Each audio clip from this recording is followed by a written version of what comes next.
शिया शिया काफिर शिया, ये नारे फिर लग रहे हैं। ये कैटास्ट्रॉफी है, ये ऐसा वोल्केनो है जिसको उन्होंने चिंगारी लगा दी है। अब ये है कि हम वेट कर रहे हैं कि ये इरप्ट कब होगा। और आपको पता है कि जब ये आतिशफिशां फटते हैं या वोल्केनो इरप्ट होता है तो फिर तबाही आती है। उसके बाद वो फिर आसपास जो भी है वो सारा खत्म हो जाता है। आप कराची में जो रैली निकली उसकी आपने तादाद देखी है लोगों की, मैं हैरान थी, वो कितने लाखों में लोग थे। Subscribe now and press the bell icon. Never miss an update. Muslim minorities हैं जिनमें शियाज और अहमदीज सरे फहरिस्त हैं जो मिजरेबल जिंदगी गुजार रहे हैं। जब मैं मिजरेबल जिंदगी गुजारने की बात करता हूँ तो फिर हाल ही में कराची में जिस तरह प्रोटेस्ट हुए शिया बरादरी के खिलाफ, हजारों बल्कि देखने वाले बताते हैं कि लाखों लोग इकट्ठे हुए ये नारा लगाते हुए काफिर काफिर शिया काफिर काफिर शिया काफिर। काफिर जो है वो पाकिस्तान जैसे माशरों में डिक्शनरी में भी नहीं होना चाहिए, चूँकि ये हेट्रेड को अपने अंदर समोता है। लेकिन बहरहाल जिनको ये काफिर समझते हैं उनका हाल तो अपनी जगह पे मिजरेबल है। जो इनके अपने अंदर के मुस्लिम माइनॉरिटीज़ हैं, जैसे शियास का मैंने जिक्र किया, उनके साथ इनका किस तरह का रवैया है। एक और मुस्लिम कम्युनिटी जिनको पाकिस्तान की मेजॉरिटी मुसलमान ही नहीं मानती, बदकिस्मती से शिया भी इनको मुसलमान नहीं मानते, वो अहमदीज़ हैं। और अहमदीज़ की मसाजिद को मसाजिद नहीं समझा जाता। अगर अहमदीज़ आपको अस्सलाम वालेकुम कह दें और आपको पता हो कि ये अहमदी है तो आप उसके ख़िलाफ़ ब्लास्फेमी का पर्चा दर्ज करा सकते हैं। किस कदर अफसोस की बात है, शर्म की बात है। ये तो अवामी सतह पर मामला है। अहमदियों के ख़िलाफ़ पाकिस्तान के आइन में लिखा हुआ है कि ये नॉन मुस्लिम है, यानी किसी मुल्क का आइन ये डिटरमिन करे कि आपका फेथ क्या है। इससे ज़्यादा शर्म की और दुख की बात क्या हो सकती है। मगर सूरत हाल वैसी ही है।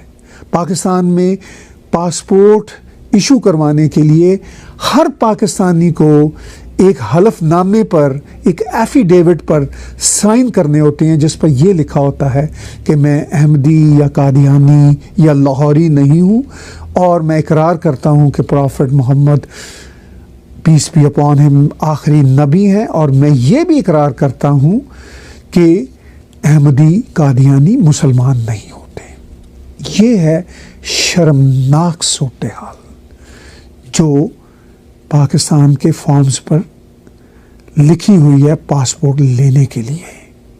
बहुत दुख भरा सूरत हाल का सामना हम सबको करना पड़ रहा है। साल हर साल से हम सुन रहे हैं शिया शिया काफिर शिया, ये नारे फिर लग रहे हैं। और इस पर सोशल मीडिया पर भी एक तरह से घुमसान का रन है। एक दूसरे को बुरा भला कहा जा रहा है, कत्ल के फतवे दिए जा रहे हैं। क्या सूरत हाल है?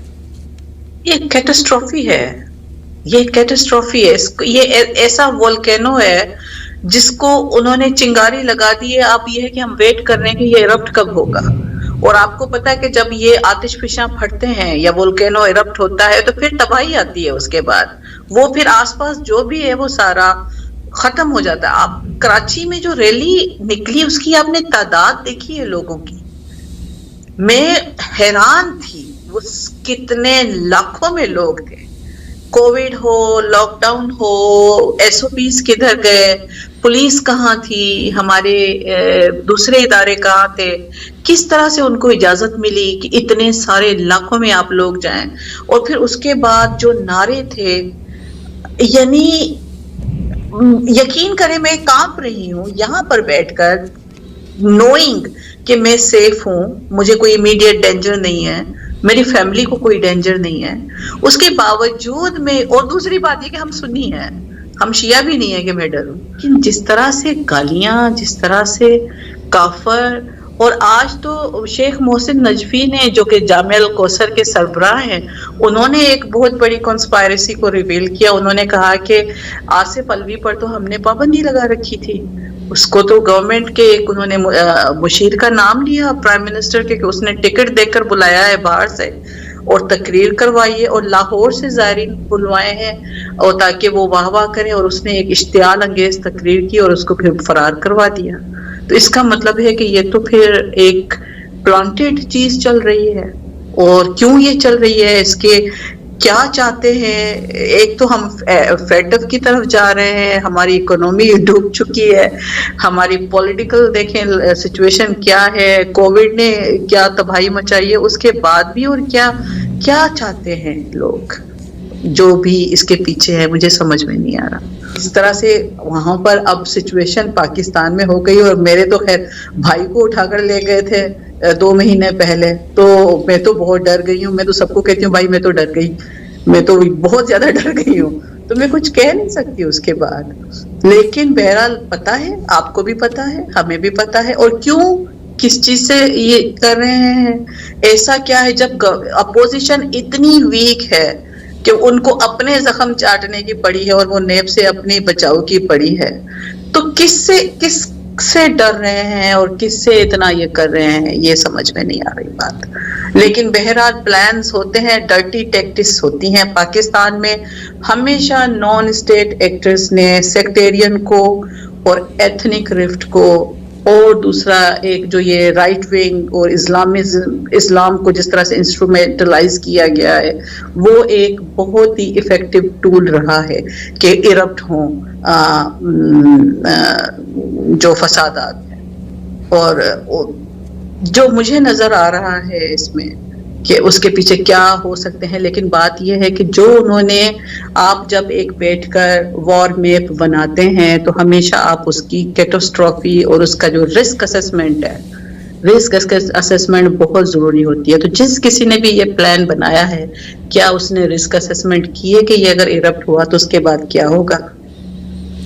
आपने कहा कि आपका सुन्नी घराने से ताल्लुक़ है। इत्तेफाक से मैं भी सुन्नी घराने में पला बड़ा हूँ और मेरा आज भी सुन्नी घराने से ही ताल्लुक़ है। लेकिन हम ह्यूमन राइट्स एक्टिविस्ट होने के नाते, हम दोनों जर्नलिस्ट होने के नाते इस बात पे दुखी होते हैं, पुरते हैं। ज़्यादा मैं क्यों शियाज के फेवर में? आप मेरा पूरा रिकॉर्ड उठाकर देख लें, शियाज इतना नहीं बोलते। मैंने अपने बच्चों को आज तक, एक तो वो बाहर रहे, लेकिन उनको मैं कहती हूँ यू आर ओनली मुस्लिम। बड़ा थोड़ा सा, क्योंकि वो इमिग्रेशन लॉयर है और ह्यूमन राइट्स में है, तो उसके काफी मिडिल ईस्ट से आते हैं जो क्लाइंट्स है, तो सबसे पहले उससे ये पूछते हैं कि तुम सुन्नी हो या शिया हो। तो वो फिर उनको एक्सप्लेन करता है कि मेरी माँ ने नहीं बताया। तो मैंने कहा बेटा, सिंध में मोमिन की एक इस्तिलाह है, मेरे अबू खुद को मोमिन कहते थे मैं मोमिन हूँ। तो मोमिन वो होता है जो होता वो सुन्नी है, लेकिन मुहर्रम में वो पहली सफ में होता है मातम करने वालों में। और हमारे वो शख्स भी होता है ना जो हर एक के, चाहे मुस्लिम्स हो नॉन मुस्लिम्स हो, उनकी राइट्स की बात करे। मोमिन तो ये शख्स हुआ।